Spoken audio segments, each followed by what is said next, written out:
Take a deep breath in. As you breathe in a resourceful feeling of relaxation. And as you exhale, just allow any feelings of tension or stress to feel like it's leaving your body in that outward breath. As you breathe in and breathe out, just relax your eyelids. And I want you to position your body in a way where you feel that you can deeply relax. That's it. As you breathe in and breathe out, I want you to feel that you're breathing in a resourceful feeling of relaxation. Breathing out tension, breathing out stress. And as you breathe in and breathe out, you can become more aware of where stress or tension exists in your body. For some people, they keep the tension in their forehead, around their eyebrows. For other people, it might be the jaw. For most people, it's the neck and the shoulders. I want you to scan your body for any muscles that are tense, that don't need to be tense. And the easiest way to discover them is to increase tension in muscles, and then on the outward breath, let go of that tension. And if they feel more relaxed than they were before, then it lets you know that there was tension there. Because it's possible to get used to anything.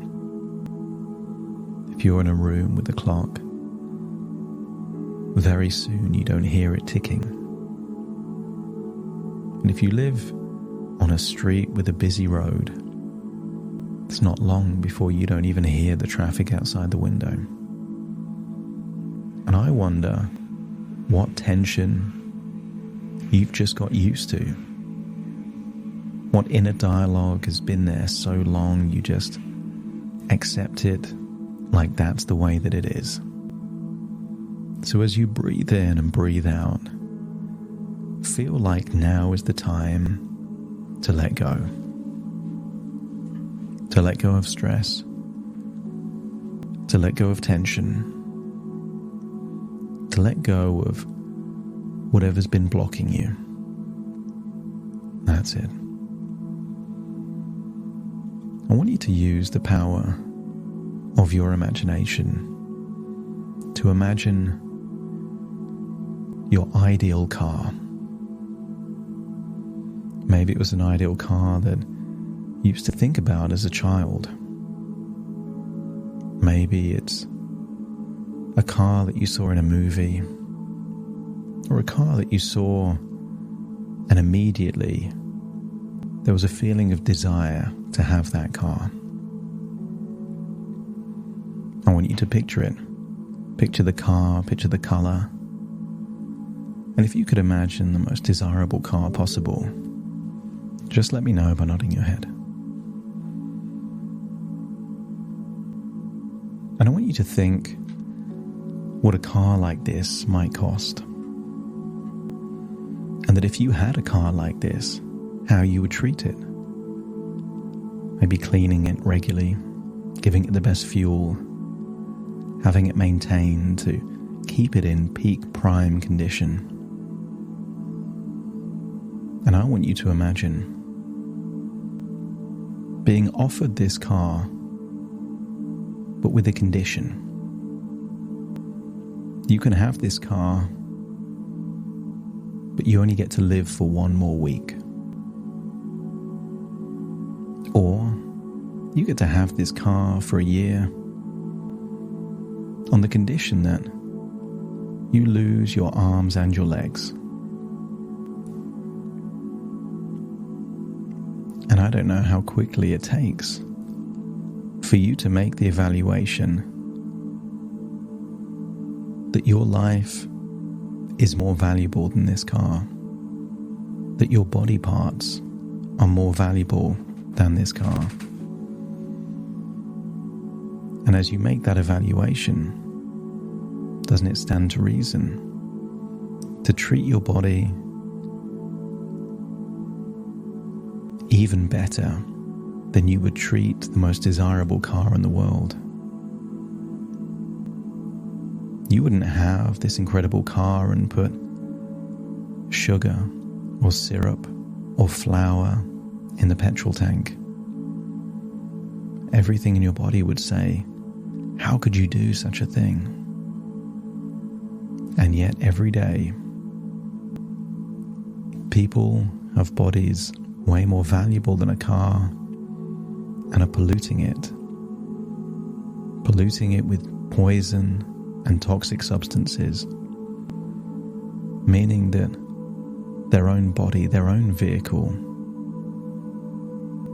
won't last as long as it could.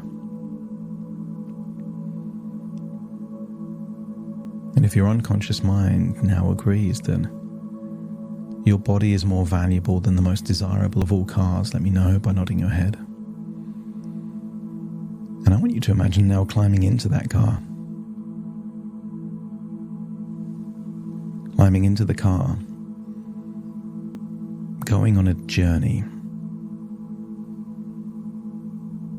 I want you to imagine that it feels good to be in this car.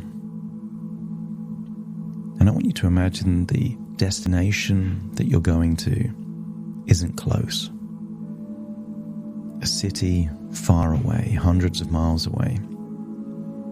And the way to get to that destination is on a motorway. I want you to imagine the tank is full. And I want you to imagine how good it feels to drive this car. And I want you to imagine that, to begin with, you're in the slow lane of the motorway.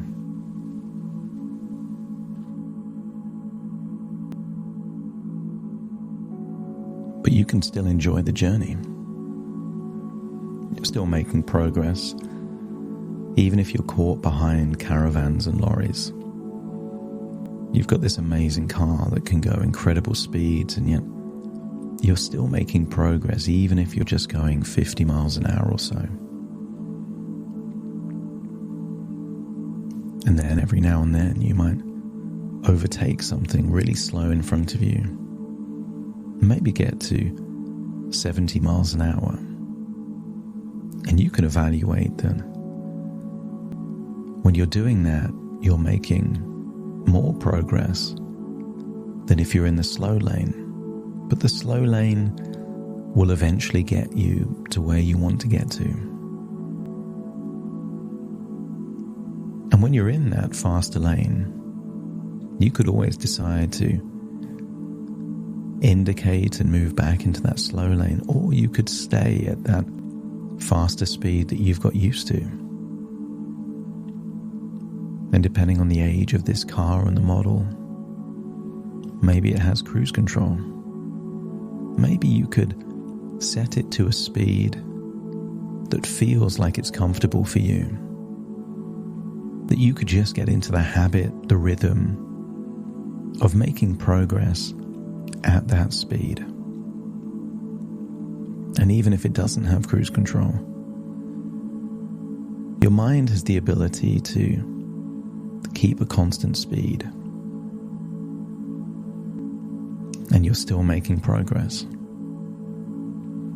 And I want you to imagine in your life, generally making healthy choices and cutting back on certain foods that are filled with refined carbohydrates and lots of salt and sugar and processed foods is enough. Just the absence of all of that excess food is enough to have you in that slow lane, still making progress. And maybe every time you're in that lane where you're overtaking, perhaps that's the equivalent of consuming a certain number of calories per day, making certain choices, feeling like you're moving in the right direction. And every now and then you could decide that you could eat really healthy. Lean chicken, fresh salads. And when you add up all of the calories you've consumed that day, maybe you're lower than you thought you were, and that's the equivalent of really making progress on that motorway in that incredible car. But as time goes on, you can get used to the speed that you're going. And sometimes you can feel like, are you really making progress? Because on some motorways, there's just countryside for miles and miles and no signposts, and even though progress is being made, it's difficult to realize that progress is being made. And I want you to accept the suggestion that when you feel like you're not making progress, this is a test of your resolve, a test of, are you actually willing to get to this destination? If things are too easy, they're not appreciated. The challenges and the adversity is what makes the destination worthy and desirable. I want you to imagine you're on this motorway going at a decent speed, but imagine there is no traffic around you, no signposts, no significant landmarks. So it just feels like perhaps you're a hamster on a wheel, not realizing just how much progress is being made, until you see a signpost and you realize that all of that time you weren't sure if you were making progress itself was progress.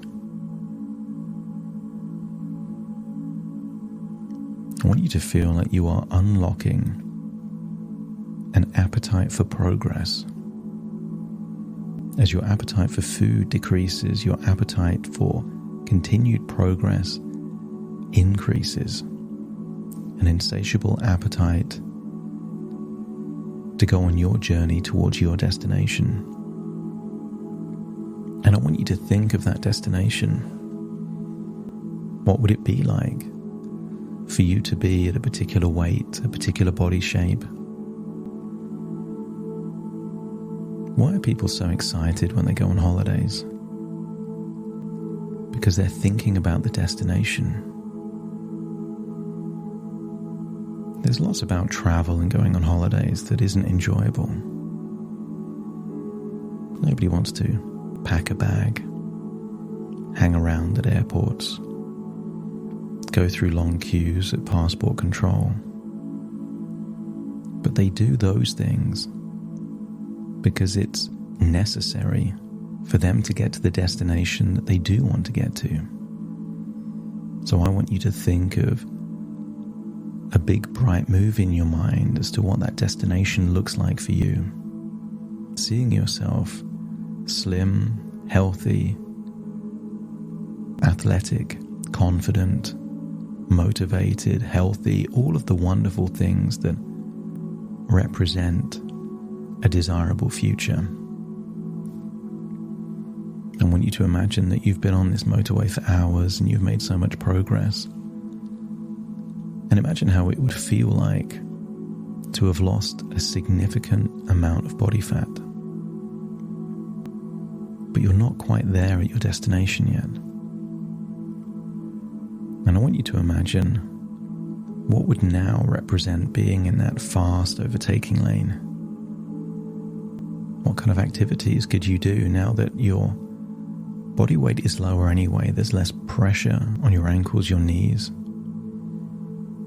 Maybe it's walking more. Maybe it's swimming more. Maybe it's taking up a sport or joining a gym. And I want you to imagine on those days that you do that physical activity, as well as making excellent choices with food, that's the equivalent of being on a motorway. Perhaps a motorway like the ones in Germany where there are no speed limits. You can go as fast as you like. And I want you to feel the exhilaration of being in this ultimate desirable car with no speed limits, going as fast as you want, knowing that you're making more progress more quickly on those days than any other days. That itself becomes desirable. But it's not sustainable to always be going so fast. So imagine you can do that and then slow down. And then imagine up ahead, you can see there's a traffic jam. Imagine this is an emotional traffic jam caused by stress or an argument. And I want you to think of all the progress that you've made so far. But temporarily, in this moment in time, you're not making any progress at all. But would it make sense if you made hundreds of miles worth of progress to simply turn around simply because you're in a traffic jam that may only last a few minutes or an hour, when all you need is the patience to get through this difficult period before you can make all of that progress again? And if your unconscious mind feels that you're ready for the traffic jams, the crashes, the temporary setbacks, you're willing to get through those so you can make continued progress again, let me know by nodding your head. I want you to imagine these things are unexpected, unpredictable things that can just happen on your journey. But there's also things that you can do when you choose to do them. And maybe that's the equivalent of pulling into a service station, having a break. And maybe there's special occasions where you don't want to be counting calories and restricting your food. I want you to imagine that pulling into the service station is just giving yourself a break, recharging your batteries, and that is completely fine, so long as the resolve and the desire is still there, that when you leave the service station, you continue on the same journey to the same destination, but almost with a renewed energy to keep moving forward. It would be just as ridiculous to go into a service station and just because you've had a short break, to then decide to go back to your starting point, even though you've made so much progress. If a traffic jam or an accident wouldn't make you turn around, why would you voluntarily having a break make you turn around? I want you to feel that the plateaus, the setbacks are all tests, challenges, testing if you are worthy and deserving to get to the destination. Some people believe that the journey prepares you for the destination. If you woke up tomorrow at exactly the body weight that you wanted to be, you would be deprived of the feelings of confidence and pride and satisfaction and all these emotional qualities like dedication, discipline, determination and tenacity that you would be given while you're on your journey. There's a reason why most lottery winners end up wasting their money so quickly, because they didn't have to go on the journey to be worthy of their rewards.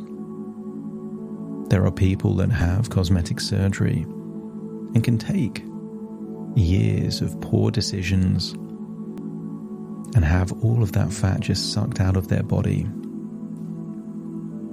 But all they learn is to take the shortcut. And they're deprived of having all of that high self-esteem and confidence that comes from traveling on the journey. And if your unconscious mind accepts that, the journey prepares you for the destination. And the more challenging the journey, the more appealing the destination becomes. Let me know by nodding your head. You can anticipate the challenges. You can foresee the tests.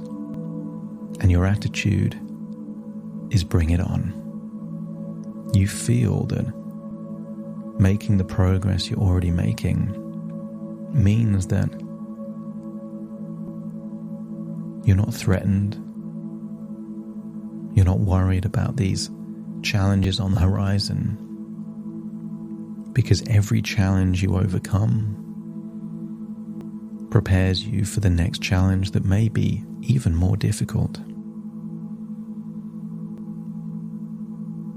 You are unlocking a self-belief and inner resolve that you can prepare and anticipate and overcome the challenges on your journey.